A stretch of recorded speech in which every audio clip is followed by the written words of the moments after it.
Bonsoir à toutes et à tous, ravi de vous retrouver sur 8 Mont-Blanc. Il est 18 h, bienvenue dans cette édition du journal de la rédaction. Nous sommes le mercredi 4 novembre 2020, au sommaire ce soir. Alors que la situation sanitaire se dégrade avec des chiffres toujours plus alarmants concernant la pandémie de coronavirus, la ville d'Annecy s'est associée à plusieurs laboratoires d'analyse annéciens pour mettre en place 3 centres de dépistage à la Covid-19 dans la commune nouvelle. Et l'affluence est au rendez-vous, nous le verrons dans ce journal. Et puis, vous en avez désormais l'habitude dans cette période de confinement. Nous allons voir comment vous, les habitants de Savoie-Mont-Blanc, vous vivez cette période si particulière. Ce soir, direction Manigot, dans les Aravis. Je vous le disais en titre, pour désengorger les laboratoires d'analyse annéciens surchargés en cette période de pandémie, la ville d'Annecy a transformé provisoirement 3 sites de centres de dépistage de la Covid-19 à Novelle, à Annecy-le-Vieux et à Sénaux.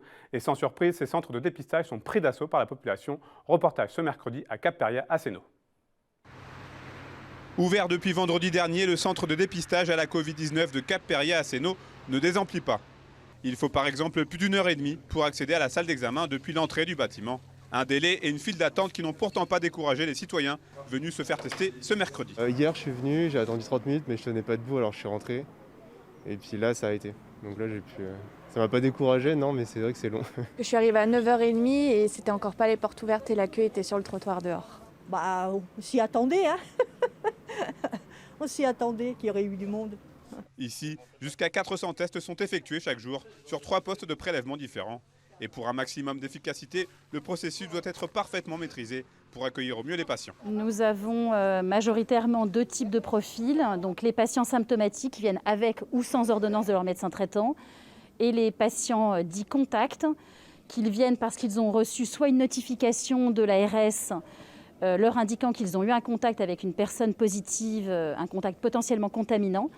Dans ce cas-là, il faut venir 1 semaine après avoir eu ce contact possible avec une personne contaminante, ou alors des personnes qui sont informées par leur entourage qu'une personne est positive dans leur entourage. Ce sont au total 4 centres de dépistage provisoires qui ont ouvert ou vont ouvrir leurs portes sur la commune nouvelle d'Annecy.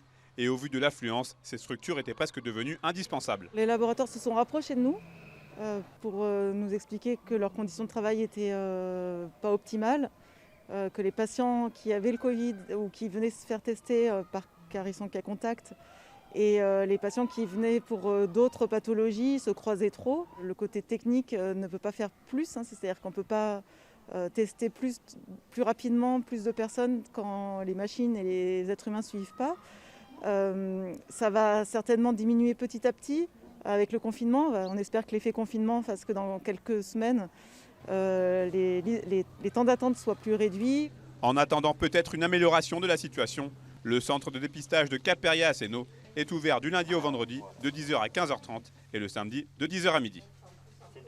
Et si vous n'avez ni le temps ni l'envie de faire la queue dans un centre de dépistage, peut-être choisirez-vous le test antigénique. Ces tests qui donnent un résultat en moins de 30 minutes sont désormais réalisés par des médecins généralistes, des infirmiers libéraux ou encore des pharmaciens.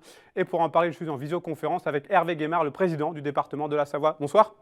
Bonsoir. Merci d'être avec nous. Le département de la Savoie se dit prêt à commander des tests antigéniques pour la saison d'hiver à venir. Quelle est votre motivation pour cette éventuelle commande ? Notre obsession en Savoie, comme partout d'ailleurs, c'est la protection, la solidarité et le soutien à l'activité économique.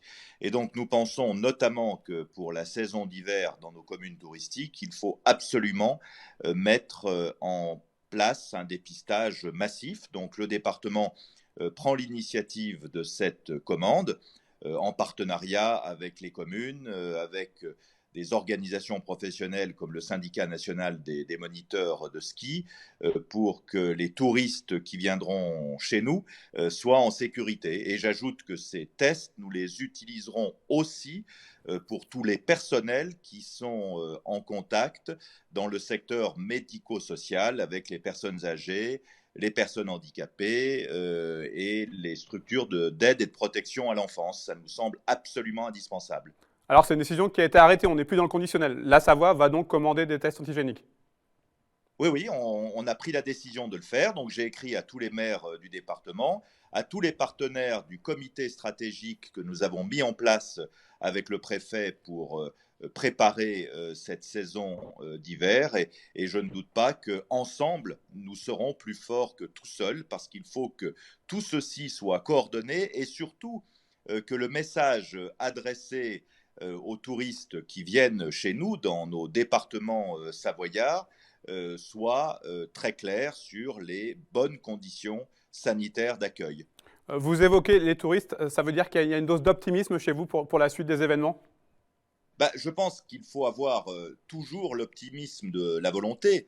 Alors, il y a des décisions nationales par définition que nous ne maîtrisons pas, mais il serait très imprudent de ne pas se préparer d'ores et déjà à organiser cette saison sous les meilleures conditions. D'ailleurs, vous avez peut-être vu à la télévision Savoie-Mont-Blanc Tourisme que les deux départements de Savoie et de Haute-Savoie cofinancent, a maintenu sa campagne d'image pour la destination Savoie-Mont-Blanc et c'est très réussi. Et il nous revient à nous de préparer matériellement et sanitairement le meilleur accueil possible pour les touristes. Cette commande, elle représente combien de tests?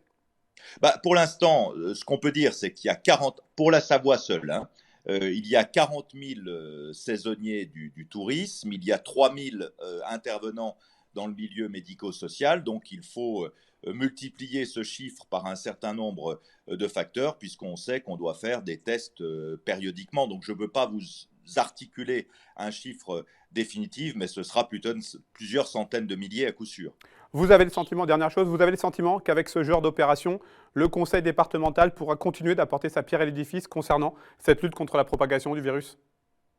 Bien sûr, je pense que dans cette affaire, on doit tous être unis. Nous travaillons en étroit contact avec l'État et avec l'Agence régionale de santé pour tout le secteur médico-social dont nous avons la charge. Mais comme nous avons aussi le souci de notre santé économique, je pense qu'il faut que toutes les collectivités, le département qui est chef de file sur ce dossier, les communes, les professionnels du tourisme, la région Auvergne-Rhône-Alpes, bien sûr, aillent dans le même sens. Merci beaucoup, Hervé Guémard. Et comme tous les jours en cette période de reconfinement, nous vous proposons d'aller à la rencontre des habitants de nos départements. Aujourd'hui, Aude Frappin est allée à Manigot, où les commerçants et les habitants espèrent une ouverture de leur station le 19 décembre prochain, même si le confinement rend l'avenir de la saison hivernale très incertain. Ce mercredi matin à Manigot, commune de 1000 habitants, il n'y avait pas foule dans les rues. La boulangerie était fermée, la poste aussi, ainsi que le bar-restaurant du village, obligé de baisser rideau en raison des mesures gouvernementales. Finalement, seuls les moutons répondaient présents. Une atmosphère qui rappelle à Jean-Jacques, habitant de Manigot, la période de l'intersaison. Le confinement, ça équivaut à l'intersaison, c'est-à-dire il n'y a rien. Bon, on est relativement habitué, hein. Quand il n'y a plus personne, ça ne change pas. À part le port du masque et puis faire quand même attention. Mais bon, comme on ne voit personne... Parmi les commerces de première nécessité qui ont pu rester ouverts, il y a l'épicerie de Thierry Sauvanet. Il a su adapter son offre aux besoins des clients. Maintenant, je me suis mis à faire des plats du jour pour les gens qui restent chez eux, vu que les restaurants sont fermés à l'heure actuelle. Donc on s'adapte un peu à tout. On peut me commander un gigot, on peut me commander des côtes d'agneau, des carrés d'agneau. On peut faire aussi tout ce qui est foie gras, que des crevisses au safran, Saint-Jacques. Si Thierry a eu la chance de pouvoir rester ouvert en cette période de confinement, il s'inquiète toutefois des conséquences que pourrait avoir la crise sanitaire sur la saison hivernale. C'est très important pour le petit commerce que j'ai moi et puis pour tous les petits commerces de Manigot en règle générale. La station, les 15 derniers jours de décembre sont primordiaux pour le restant de l'année, quoi. À quelques kilomètres de là, Éric Favre, gérant de la boutique Les Fromages du Fermier, a rapidement vu sa clientèle baisser depuis l'annonce du reconfinement. Il est passé de 20 à 1 client par jour, mais a toutefois su rebondir et maintenir son activité en livrant ses fromages un peu partout en France. Depuis le confinement, comme le premier confinement, je suis affilié à la ruche qui dit oui. Donc, ce qui fait que aujourd'hui, les commandes au niveau des ruches ont tendance à augmenter un petit peu, ce qui nous génère pas mal de préparation, de coupes de fromage, que ce soit le Beaufort, l'Abondance, la Manigodine aussi, le fromage qu'on a créé ici, qui c'est énormément de coupes. Et donc on en voit dans toute la France. Du coup on a la chance d'être présent un petit peu partout, que ce soit à Marignane, que ce soit à Lille ou autre. En attendant, Eric espère que l'ouverture du domaine prévue le 19 décembre prochain pourra avoir lieu afin d'accueillir les touristes.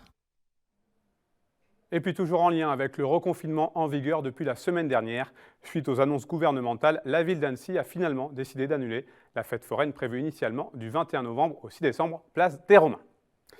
Alors que le gouvernement a annoncé ce lundi une pénurie de vaccins contre la grippe dans 20% des pharmacies, l'Union syndicale des pharmaciens, elle, a déclaré 80% d'officines en rupture de stock. À Mété, la pharmacie du Stade a déjà écoulé son premier stock. On écoute le gérant, il répond aux questions d'Aude Frappin. Première journée, on a dû vacciner, nous ici à l'officine, une cinquantaine de personnes, ce qui est énorme, d'habitude c'est 5 par jour, et délivrer 100 doses de vaccin sur une seule journée. Et au bout de 2 jours et demi, il n'y avait plus rien. C'est-à-dire environ, pour ce qui me concerne en tout cas, mon officine, 300 vaccins en 2 jours et demi. C'est du jamais vu, en 25 ans de boulot, jamais vu ça. La situation est liée à la crise Covid puisque l'État a demandé à expliquer aux personnes fragiles qu'il faudrait qu'elles se vaccinent contre la grippe pour éviter l'engorgement des services d'urgence, pour éviter des erreurs diagnostiques si jamais nous avions une épidémie de grippe en parallèle avec l'épidémie de Covid. Du coup, tout le monde a bien écouté, ce qui est très bien, comme ça pour l'année prochaine on aura les vaccins. Mais malheureusement, nos commandes étaient déjà faites, puisque les commandes on les fait, comme je le disais tout à l'heure, en février pour septembre. Et ces recommandations-là, elles ont été faites pendant à la fin de la première vague de Covid, c'est-à-dire au mois de mars-avril. Et nous, on ne pouvait pas deviner, les labos non plus, en janvier, qu'il allait y avoir besoin de toutes ces doses de vaccins. Il faut savoir que l'État a commandé donc des doses additionnelles de vaccins, on va dire au milieu fin de l'été, mais que ces vaccins ne seront pas disponibles avant le mois de décembre et nous ne savons pas quand nous les aurons ni combien par pharmacie. Ces doses, on l'espère, pourront compléter ce qu'on a déjà délivré pour pouvoir toujours vacciner ces personnes les plus fragiles. Maintenant, ce qu'il faut bien comprendre, c'est qu'il n'y en aura vraisemblablement pas du tout pour les autres personnes. Un mot d'économie à présent. Le groupe Fournier, propriétaire de Mobalpa et SoCook, a annoncé avoir renoncé à son projet d'usine de 24 000 m² estimé à 80 millions d'euros. Le groupe Haut-Savoyard met en avant un litige juridique avec une association locale qui est contre ce projet pour motiver sa décision.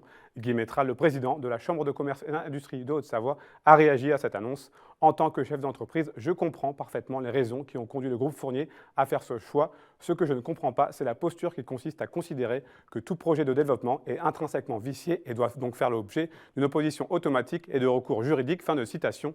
Guy Métral ajoute qu'il souhaite, quoi qu'il en soit, une entière réussite au groupe Fournier. Elle est désormais accessible. L'église Notre-Dame d'Aix-les-Bains fait peau neuve. Après 2 ans de travaux et une réfection complète à l'intérieur et à l'extérieur, l'édifice a réouvert ses portes à la Toussaint. Aude Frappin et Lorena Bordiac sont allés la visiter. C'est une vieille dame de 130 ans. L'église Notre-Dame d'Aix-les-Bains est depuis 2 ans en pleine rénovation. Les travaux ont débuté en 2018 par la façade extérieure, puis se sont poursuivis en 2020 par l'intérieur de l'édifice. Ce chantier d'envergure était devenu une nécessité. Il y avait des éléments extérieurs et même parfois intérieurs qui se cassaient et qui tombaient. Donc il y avait un danger tout simplement pour le public. Et puis aussi des infiltrations d'eau qui menaçaient on va dire, la structure du bâtiment. Donc c'est un travail de mise en sécurité, de rénovation et puis également d'esthétique. Puisqu'on a eu un travail aussi avec une coloriste pour bien choisir... On est allé jusqu'au bout du travail, dans les finitions, choisir des couleurs en harmonie avec à la fois l'histoire du bâtiment, qui est un bâtiment de style romano-byzantin. C'est assez rare dans notre région. On le voit en extérieur, avec ça vous rappelle les églises d'Orient, avec un décalage de couleurs de pierre. Comme toutes les communes françaises, la ville est responsable de l'entretien et de la rénovation de ces églises. Elle a investi 2,6 millions d'euros dans le projet, la moitié pour l'intérieur, l'autre pour l'extérieur. Ça fait partie d'un patrimoine historique et c'est très important pour nous de la conserver et la faire passer dans le temps à une autre génération aussi. La région, elle, a contribué à un peu plus de 300 000 euros. Grâce aux dons, la paroisse a financé une nouvelle sonorisation pour une meilleure acoustique. Voilà, 1, 2, 3, 4, 5, 6, 7. On a très peu de réverbération induite. Et on arrive à avoir une qualité de sonore extrêmement homogène du premier au dernier banc. Au plus fort des travaux, une équipe de 10 artisans venus de toute la France a travaillé pour rendre à Notre-Dame ses lettres de noblesse. Un véritable travail d'orfèvre puisque tout a été fait à la main. Le nettoyage des colonnes par exemple, la reprise des menuiseries ainsi que la peinture du plafond. J'aime beaucoup les nouvelles couleurs, ce bleu, vous voyez, dans l'église.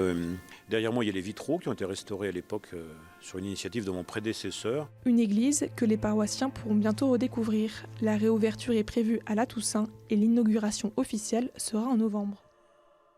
Et j'ajoute que l'église Notre-Dame d'Aix-les-Bains est à nouveau fermée depuis ce lundi à cause du confinement. C'est la fin de cette édition. Merci à vous pour votre fidélité à l'information sur 8 Mont Blanc. Tout de suite, la météo de Thierry Paulme. Je vous retrouve ensuite avec grand plaisir pour le 3e épisode de Panorama, consacré cette semaine à Outdoor Sport Valley. Jeudi, vous avez rendez-vous avec Fanette Debuisson pour le journal. Passez une très belle soirée et prenez soin de vous.